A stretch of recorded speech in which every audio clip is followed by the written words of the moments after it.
नमस्कार, स्वागत है आपका। एनडीटीवी देख रहे हैं आप। मैं हूं आपके साथ ऋतु सिंह। और चलिए बुलेटिन की शुरुआत करें इस वक्त की बड़ी खबर के साथ, जहां सुरक्षा बलों को बड़ी कामयाबी मिली है। तेलंगाना छत्तीसगढ़ बॉर्डर पर नक्सलियों का सरेंडर हुआ है। 60 नक्सलियों ने सुरक्षा बलों के सामने सरेंडर कर दिया है। मल्टी जोन आईजी के सामने नक्सलियों ने सरेंडर किया और इनमें अलग अलग कैडर के नक्सली शामिल बताए जा रहे हैं। तो तेलंगाना के भद्राद्री कोठागुडेम जिले में एक बड़ी संख्या में नक्सलियों ने आत्मसमर्पण किया है और 60 माओवादियों ने आईजी के सामने सरेंडर किया। तो इस वक्त बड़ी खबर से आपको अपडेट करवा रहे हैं और आपको बता दें कि इतनी बड़ी संख्या में नक्सलियों का आत्मसमर्पण पुलिस के लिए अगर देखा जाए तो एक बड़ी कामयाबी के तौर पर इसे देखा जा रहा है। और ज्यादा जानकारी के साथ हमारे सहयोगी विकास तिवारी हमारे साथ जुड़ गए। सीधा उनका रुख करेंगे। विकास, देखिए, नक्सलियों का आत्मसमर्पण तो अभी तक हमने देखा है, लेकिन इतनी बड़ी संख्या में आत्मसमर्पण, जाहिर सी बात है, एक बड़ी कामयाबी। देखिए, आत्मसमर्पण हो रहा है निश्चित ही तौर पर। 2024 में अगर समर्पण का आंकड़ा देखा जाए तो छत्तीसगढ़ में लगभग 800 के आसपास माओवादियों ने एक साल में समर्पण किया था, लेकिन फिर भी एक साथ में 60 की संख्या में माओवादियों ने समर्पण नहीं किया।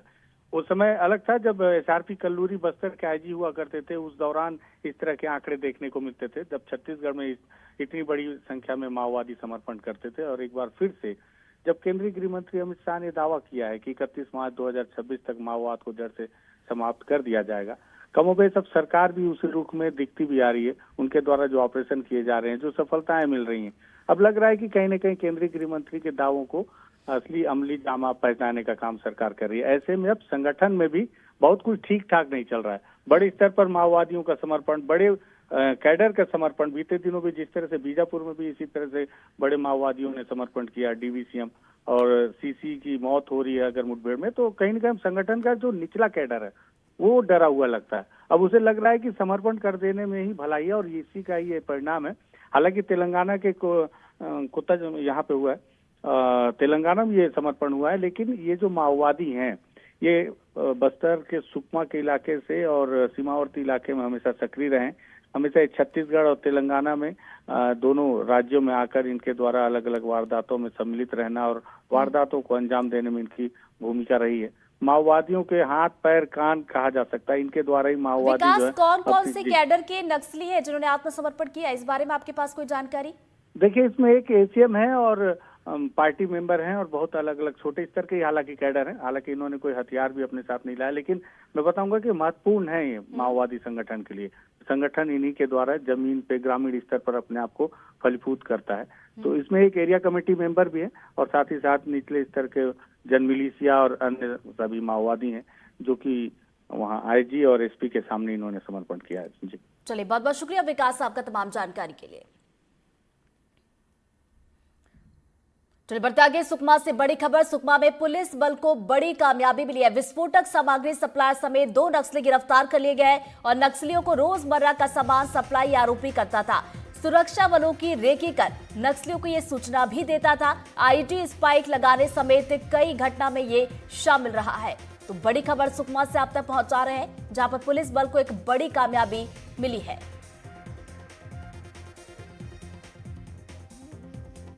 बढ़ते आगे दंतेवाड़ा से बड़ी खबर, जहां पर स्वास्थ्य विभाग की पोल खुली है। अरनपुर में मरीज को एम्बुलेंस नहीं मिली। कावड़ में मरीज को अस्पताल पहुंचाया गया है। अस्पताल में डॉक्टर भी नदारद दिखाई दिए और 4 किलोमीटर पैदल चलकर ये अस्पताल पहुंचे हैं। तो बड़ी खबर दंतेवाड़ा से आप तक पहुंचा रहे हैं और ये तस्वीरें देखकर आप अंदाजा लगा सकते हैं कि स्वास्थ्य विभाग में क्या कुछ व्यवस्थाएं हैं, क्योंकि देखिए स्वास्थ्य विभाग की पोल खोलते हुए ये तस्वीरें दिखाई दे रही है। ज्यादा जानकारी के साथ हमारे सहयोगी पंकज सिंह भदौरिया हमारे साथ जुड़ गए। सीधा उनका रुख करेंगे। पंकज, कौन से इलाके का ये पूरा मामला और तस्वीर आने के बाद क्या कुछ इसमें कार्रवाई की जा रही है?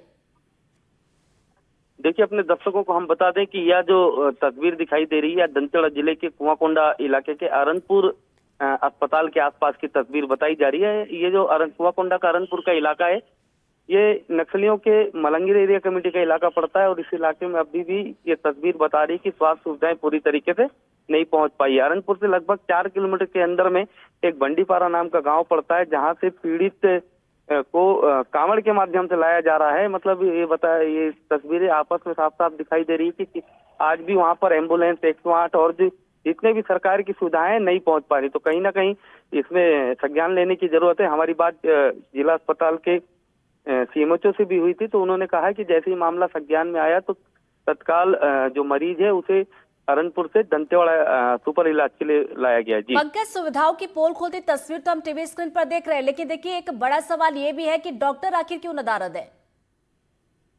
दरअसल यह काफी सेंसिटिव इलाका पड़ता है, अरनपुर का इलाका। इसमें अक्सर ऐसा होता है कि इन इलाकों में जो उच्च अधिकारी नहीं पहुंच पाते हैं, तो निश्चित तौर पे उसी का फायदा उठा करके डॉक्टर वहां से नदारत रहे होंगे। इस बात की भी जानकारी जिला के उच्च अधिकारियों को मिली है, उनको भी कारण बताओ नोटिस नहीं किया गया और पूछताछ उनसे भी की जा रही कि आखिर ड्यूटी बेड में डॉक्टर कैसे नदारत थे। जी तो चलिए इस पूरे मामले में पूछताछ की जा रही, नजरिया बना रखिएगा। पंकज, फिलहाल बहुत बहुत शुक्रिया आपका तमाम जानकारी के लिए। बढ़ते आगे इंदौर से बड़ी खबर, जहां वकील पर एफआईआर दर्ज करने का विरोध हुआ है। हाईकोर्ट के वकीलों ने हाईवे को जाम कर दिया और एफआईआर के विरोध में वकीलों ने हंगामा भी किया है। परदेशीपुरा थाना पुलिस ने एफआईआर दर्ज की थी। तो इंदौर से बड़ी खबर आप तक पहुंचा रही है, मौके की तस्वीरें आप देखिए। वकील पर एफआईआर जो दर्ज की गई उसके बाद यहां पर विरोध देखने को मिला है। हाईकोर्ट के वकीलों ने यहां पर हाईवे को जाम कर दिया। तो एफआईआर के विरोध में वकील यहां पर बड़ी संख्या में पहुंचे और उसके बाद वकीलों की तरफ से हंगामा किया गया है। तो बताते चले कि परदेशीपुरा थाना पुलिस ने एफआईआर दर्ज की है और उसके बाद ये पूरा हंगामा देखने को मिला है। तो इंदौर से इस वक्त ये बड़ी खबर से आपको अपडेट करवा रहे हैं और ये मौके की तस्वीर, वकील पर एफआईआर दर्ज हुई और उसके बाद इसका विरोध यहां पर देखने को मिला है। हाईकोर्ट के वकीलों ने हाईवे को जाम कर दिया। तो एकजुट हुए हैं यहां पर वकील और एफआईआर के विरोध में वकीलों की तरफ से ये हंगामा किया गया। तस्वीरों में आप देख सकते हैं कि वकील इकट्ठा हुए, एकजुट हुए और उसके बाद एफआईआर के विरोध में उनकी तरफ से हंगामा किया गया। तो बताते चले कि परदेशीपुरा थाना पुलिस ने एफआईआर दर्ज की है और उसके बाद ये हंगामे की तस्वीर सामने आई, जहां वकील पर एफआईआर दर्ज जो की गई उसका विरोध देखने को मिला और हाईकोर्ट के वकीलों ने हाईवे को जाम कर दिया। और ज्यादा जानकारी के साथ हमारी सहयोगी तनुश्री हमारे साथ जुड़ गई, सीधा उनका रुख करेंगे। तनुश्री, आखिर किस मामले को लेकर एफआईआर दर्ज की गई, साथ ही साथ मौके की अगर बात की जाए तो मौके पर अभी हाल फिलहाल में क्या कुछ स्थिति है? ये बात होली के समय जो एक वकील है इंदौर के, वो परदेशीपुरा थाने में वो पहुंचे थे। उन्होंने किसी मामले को लेकर उन्होंने एफआईआर दर्ज कराई थी। हालांकि वहां पर जो पुलिसकर्मी थे उनके साथ उनका छोटा सा विवाद हुआ। विवाद किस बारे में हुआ इस बारे में जानकारी नहीं मिल पाई है, ना ही वो इस बारे में भी बता रहे हैं। जैसे ही विवाद चालू हुआ तो उन्होंने आरोप यह लगाया कि पुलिसकर्मी ने उनके साथ मारपीट करी। सिर्फ उन्हीं के साथ नहीं, उनके घर वालों के साथ भी मारपीट की गई है। हालांकि जिसके बाद आज जो है सबसे पहले परदेशीपुरा थाने का सुबह घेराव किया गया, वहां पर बात नहीं बनी तो अभी हिंदू संगठन के साथ सभी वकील इंदौर के हाईकोर्ट चौराहे पर उन्होंने चक्का जाम कर रखा हुआ है। भारी तादाद में लोग फिलहाल यहाँ पे मौजूद है, लगातार विरोध प्रदर्शन भी कर रहे हैं। पुलिस आके समझाइश दे रही है पर लगातार भारी संख्या में लोग यहाँ पे विरोध दर्ज करवा रहे हैं और अभी भी चक्का जाम इंदौर में जारी है और लगातार विरोध प्रदर्शन के द्वारा देखा जा रहा है। तो चलिए, विरोध प्रदर्शन अभी भी किया जा रहा है, नजरिया बना रखिएगा। तनुश्री, आगे अपडेट लेंगे आपसे। फिलहाल शुक्रिया आपका जानकारी के लिए।